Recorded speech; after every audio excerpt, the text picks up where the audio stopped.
are listening to Let's Talk Sustainable Business.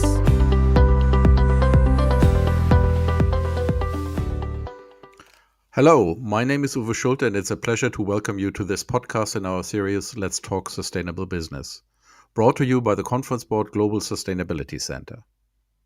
Today, I will be continuing the conversation with Filip Engel from Oersted about the future of renewable energy. Let me introduce our guest first. Filip Engel is the Vice President Sustainability, Public Affairs and Branding of Oersted. Filip has a bachelor's in public administration and a master's in political science from the College of Europe. Welcome back, Filip.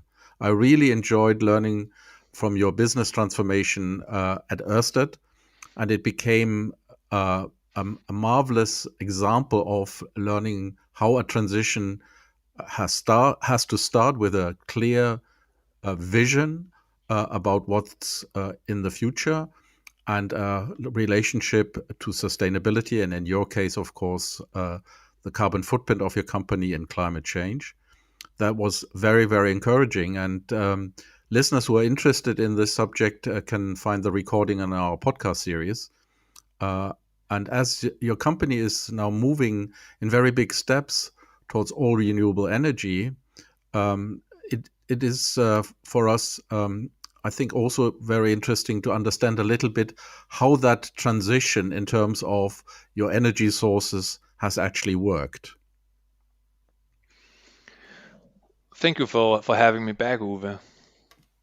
So we are transforming from fossil fuels to green energy, and what we essentially are doing is that over a decade, more or less, from 2008 until now, we've gone from essentially being a fossil fuels based company with oil and gas production and power plants, coal-fired power plants, to a company that is now the global leader in offshore wind, and with offshore wind really being the centerpiece of the company, but we're also branching into onshore wind and solar. That's mainly the US market as it looks now. And then storage and also hydrogen are new pieces that we are adding to the energy mix of the company. And with that transition from fossil fuels to green energy, of course, we have raised the share of our green energy significantly. We are now at more than 90% green energy, and our green energy share used to be, back in 2008, it was around 15. And we've reduced our carbon emissions with around 90% also. So from being one of the most fossil fuels and carbon intensive energy companies of Europe to now being one of the companies with the lowest carbon footprint. And in a couple of years from now, well, in 5 years, in 25, we're going to be completely carbon neutral. We're going to get very close to that already in two years. It's going to be a residual that then we'll try to squeeze out, and then we're going to be completely carbon neutral in 25. So our transformation has also led us to being acknowledged by the corporate knights as the most sustainable company in the world, which is of course a recognition that we appreciate a lot. Can I just challenge you, or not challenge, sorry, that's the wrong word, question you about which scope are you talking about when you talk 2025? No, it's a really great question, Uwe. So this is scope 1 and 2. Yeah. So it's our energy production, and it's also the operations around the company. So you can say it's everything that's about Oersted as a company will be carbon neutral there in 25. So because we are so close to being that now, we've also now launched a new ambition, which is to have a carbon neutral scope 3 by 2040, and have reduced our scope 3 footprint with 50% by 32. And what that is, scope 3 in our case, is one, it's trading with energy. So we trade power, but we do also trade gas. We don't produce gas, we don't burn gas, but we trade gas because some of our customers out there, they still need gas. But what we're saying is that we also want to reduce that And secondly, it's our supply chain. So, for instance, the offshore wind supply chain. How can we push the envelope there to get to a carbon neutral reality where by 2040, where the supply chain is also carbon neutral? Yeah, there are some big challenges in there, and some people talk about that a lot recently in terms of wind, because as more as we get into wind, people of course look more closely, and I guess your ambition is also very encouraging. But let's talk a little bit more about the types of wind energy and now solar you're putting in, and how do you develop that capacity? Sure. Before I do that, Uwe, may I just make a quick remark on the Sure. targets I just said before? Just something important, I think, to share is that those targets that I mentioned with carbon neutrality by 25 and 40 in scope 3 in the supply chain, etc., they are science-based, meaning that they are approved by the Science-Based Targets Initiative as targets that make sure that we have reduced emissions and will be reducing emissions quickly enough to contribute to the world to stay on a 1.5 degree path. So they're science-based approved, if you will. And I'm saying it because I think it's a really important part of the equation when you talk about how to transform energy mixes. It's great to transform them, but I think it's important also to keep in mind what is it that needs to be done to hold the course, that allows the world to not go above 2 degrees, and preferably really 1.5 degrees of global warming. No, thank you, Philip, for making that point. Actually, for those listeners who are not so familiar with what's called the science-based targets, there are publications on the website of the conference board, and we will dedicate a podcast in the future to that theme. Thank you, Philip, for making that point. Thanks for allowing me, Uwe. And yeah, with that, could you please could you repeat the question that Of you actually course, wanted me to answer? No, it's. I think what I like to work out is the development of capacities around wind, because of course people are now starting to challenge: is there enough space around to develop the capacities that are required? Yeah. So let's look into that. So why don't we take a European perspective, just to zoom in on a specific geography.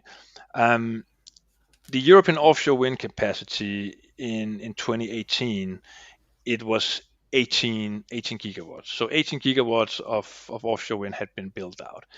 How much is that? I think you can probably say that 1 gigawatt is a pretty big power plant, if that says something to people. So that's sort of a comparison then that you can use.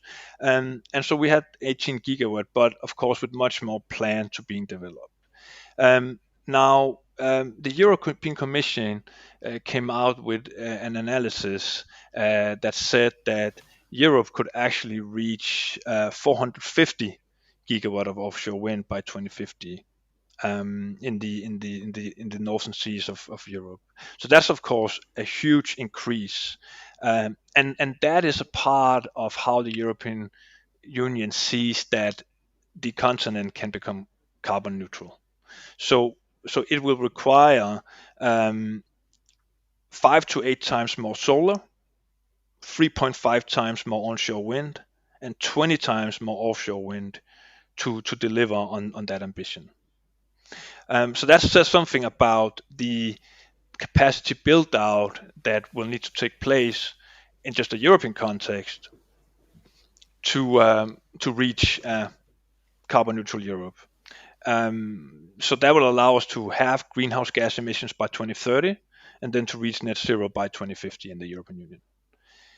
And that is, of course, also what science says that the world needs. That's also to have emissions by 2030 and then go carbon neutral in 2050.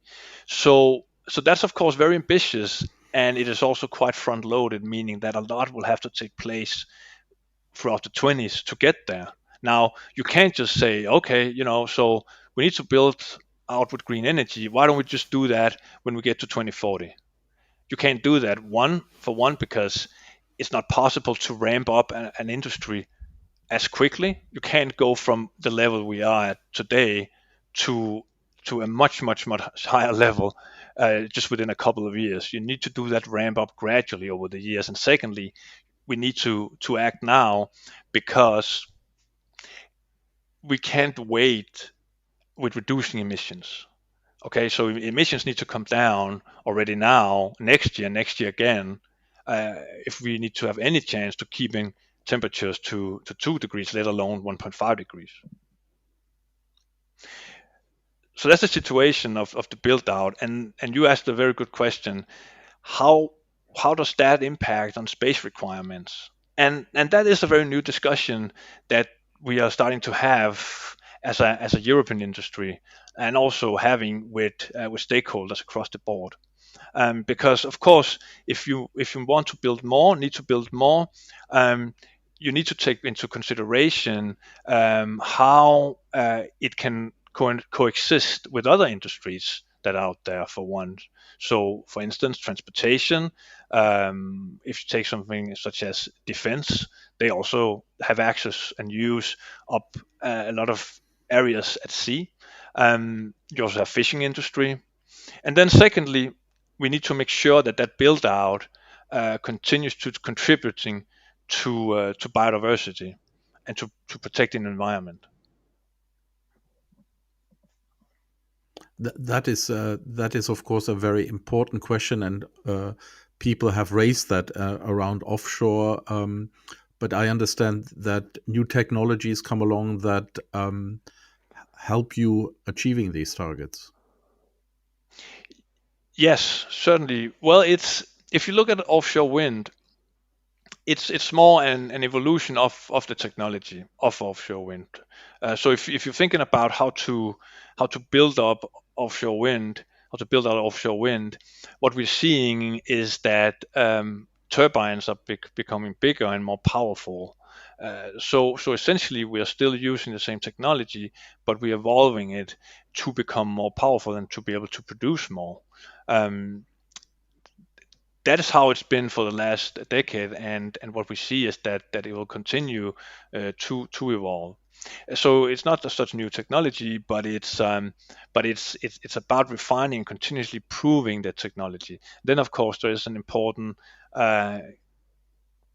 leap technology-wise, I guess you can call it, that we are looking at as an industry across the board when it comes to floating turbines. So floating turbines is essentially when you don't have to anchor the offshore wind turbine to the seabed. What you're doing today is that you're building a foundation below waters, which the turbine essentially stands on. Now, of course, that works fine if it's more shallow waters, and with shallow I mean actually 30, 40, but also 50 meters. That's what we do today as an industry. But if you want to go deeper than that, then you would also need floating, and that's something that a lot of companies are looking also at, to see how that can evolve.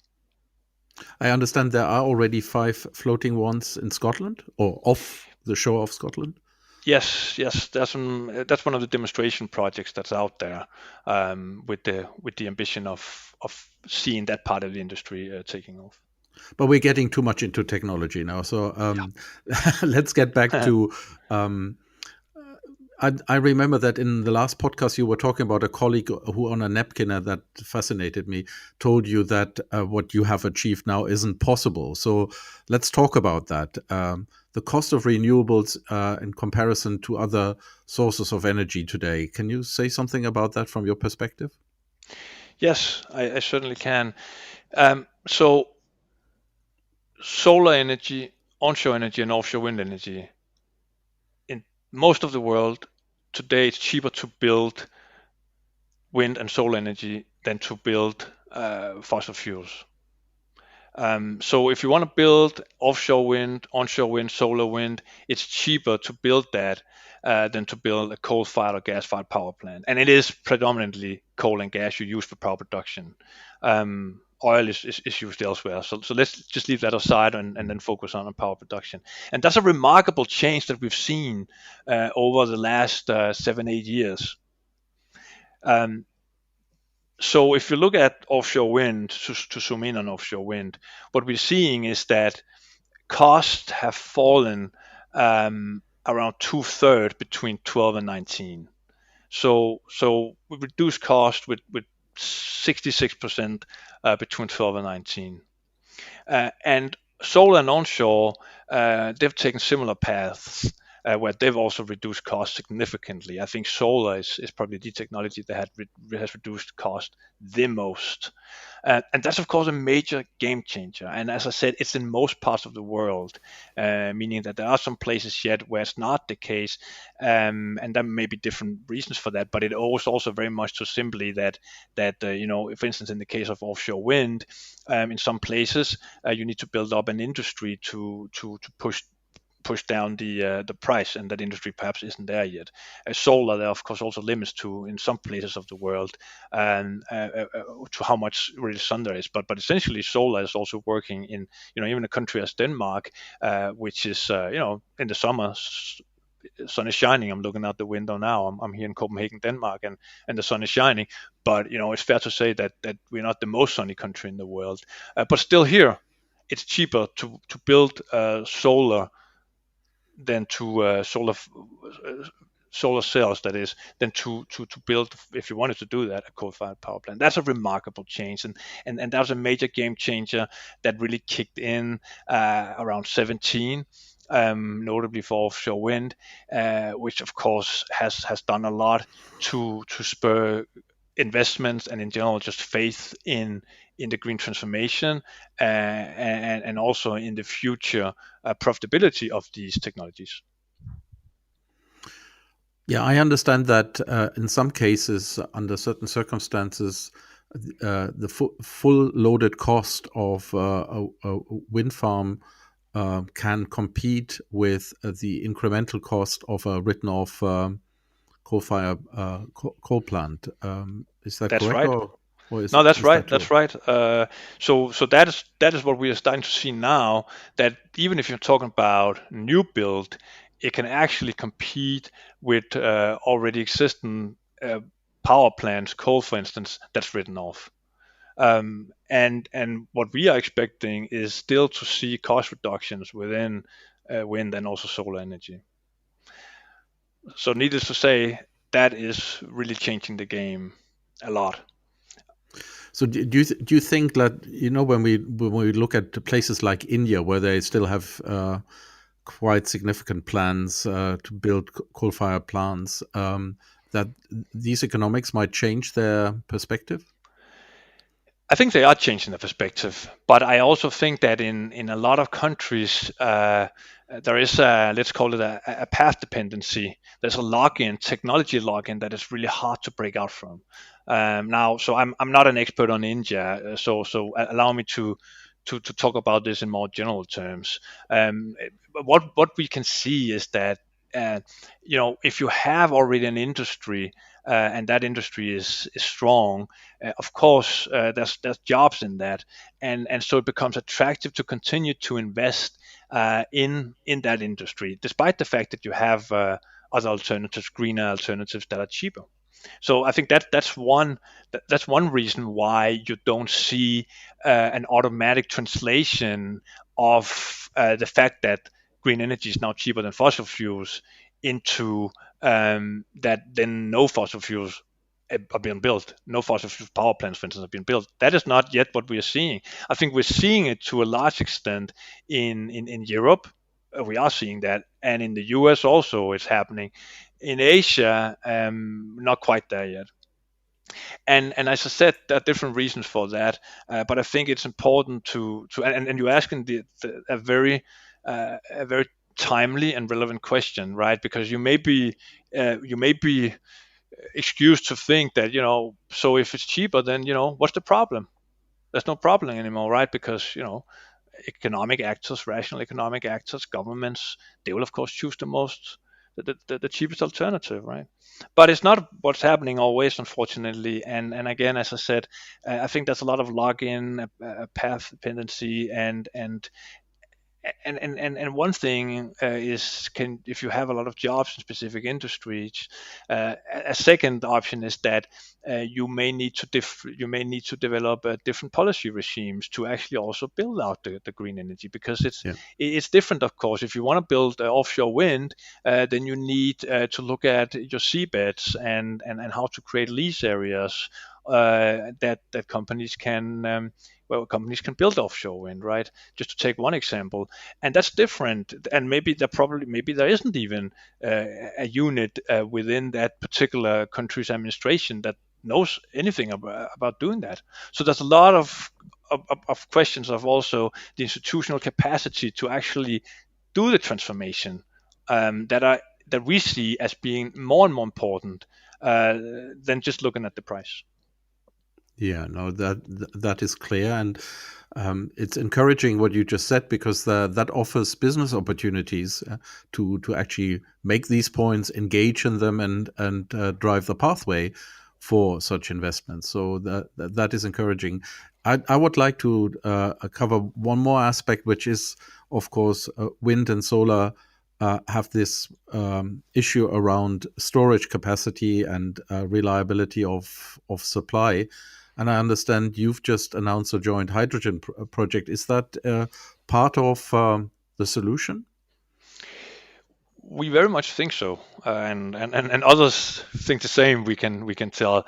I think it's remarkable how the conversation around hydrogen has picked up over the last couple of years, from being something that we've all looked at for many years, but something that was a bit more marginal to something that a lot of serious players are really looking at now, and more and more projects are being announced to help develop hydrogen.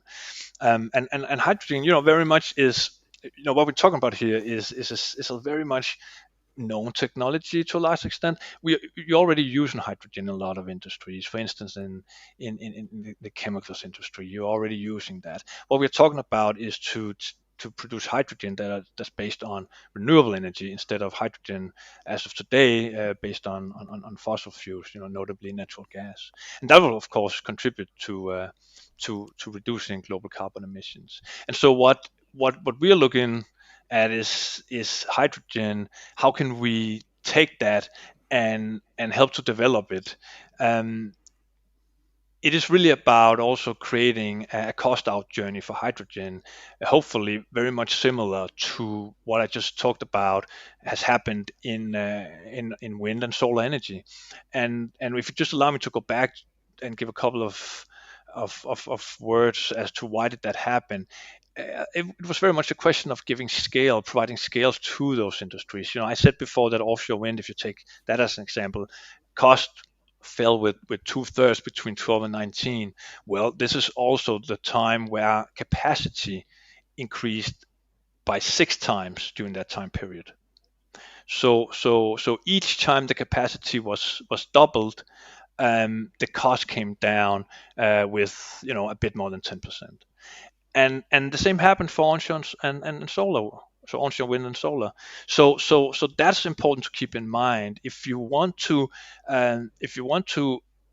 bring down costs of these sort of rather capital intensive industries. You need to give them scale. Why? Because when you give them scale, the industry learns. You industrialize, you give scale, you, with every sort of unit you put out, you learn something and you innovate, and you can bring down costs, you can do it better next time.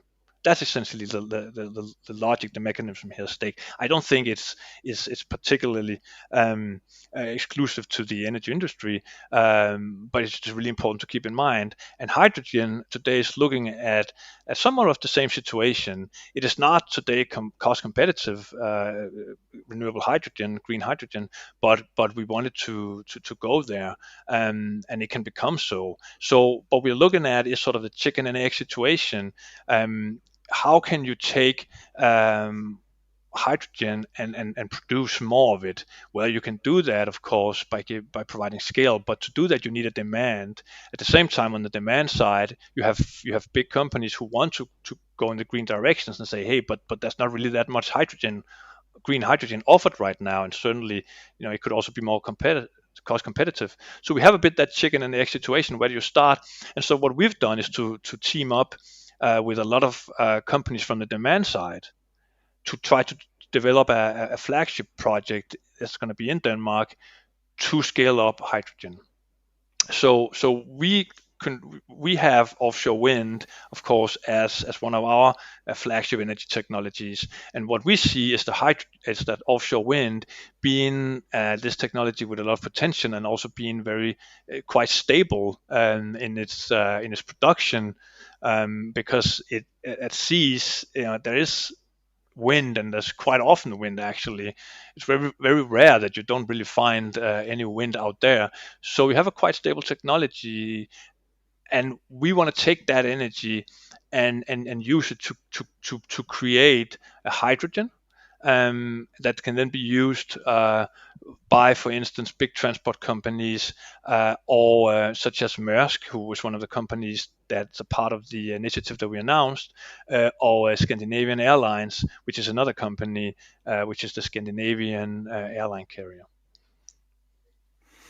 Yeah, that's good news, and I guess what you're telling me is because I've just decided to put in a fuel cell based heating system into my house, that I'm sort of old fashioned, because even so it is based on hydrogen, the hydrogen comes out of gas. So I'm backwards oriented. That's rather sad, but I think that's the best I can do at the moment, I guess. Well, I think that's probably what you're saying there. That's probably the key insight to take from it, that we have a lot of areas where we need to transform the energy space. So at the moment, a lot is happening within power, right? And it's certainly going in the right direction, but there's still a lot of way to go if we wanna move the world in a greener direction. So 73% of global emissions, they come from something energy related, and that's really, of course, a lot. And we need to change that. We need to change that by taking out fossil fuels and instead having green energy. So how do we do that? We do that by of course ramping up green energy. And what we are seeing today is that if you look at a scenario with 1.5 degrees, if you want to stay there, then the share of green energy must rise to 60% by 2050, up from 11% today. And electricity, the share of electricity should rise to around 50%. So the share of electricity in the overall energy use. So you need a strong electrification to be able to raise the overall energy share. And the thing is that today we have the production technologies. We have solar, we have wind to really increase power production. But what we also need is to find the ways to get the power into other parts of the economy. And sorry for the small detour here, but it is important to underline that we are facing a challenge here.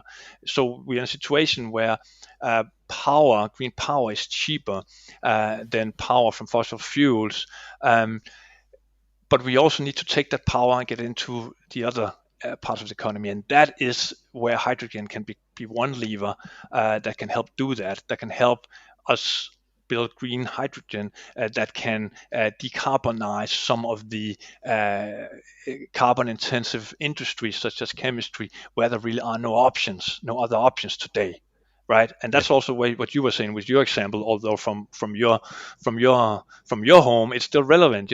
We can only do what the technologies allow us to do. So we need to evolve those technologies, and a lot of those technologies are actually known technologies. We have a lot of those technologies. We know what they are. Electric vehicles, that is known technology by now. Hydrogen, the components of that, as I said a couple of times, is known technology. But what we need to do is to bring down cost we need to bring down cost so where it becomes more competitive and it really becomes the natural choice. And that's a process that's ongoing now. But what it really requires is that scale, right? And to have that scale, you need to have that investment. We're getting close to that point already now with electric vehicles. I think with every year, what we've seen is that the automobile industry, the manufacturing industry, they revised their view on when will electric vehicles be cost competitive. So they sort of revised it 1 year down. I think sort of they've done that for the last 3-4 years. That it's closer and closer. First they said, it's going to be somewhere in late 20s, but now, if I remember correctly, I think they say it's going to be in 22, or maybe it's 23. So that's very close. So that's the involvement we want to see to bring forward these new technologies. So you've just made my conscience feel a bit better again by having gone to an electric vehicle. So that's good news. Then thank you so much, Filip. I mean, we've actually managed to talk through these things without talking about what we're living through at the moment, the crisis. And in a way, this is very encouraging because you're giving us a perspective of what needs doing when we start looking forward again and getting out of crisis mode. So thank you so much for that outlook on renewable energy from your perspective, and that was very insightful. And we're looking forward to stay in contact and probably continue the conversation, because this is, of course, an ongoing process. Thank you so much. Thank you, Uwe, and thank you again for having me. And to our listeners, if you've enjoyed this episode, please remember to subscribe to our podcast series or explore the entire catalog of our podcast programming from the conference board by visiting our website at tcb.org/podcasts. Thank you and goodbye.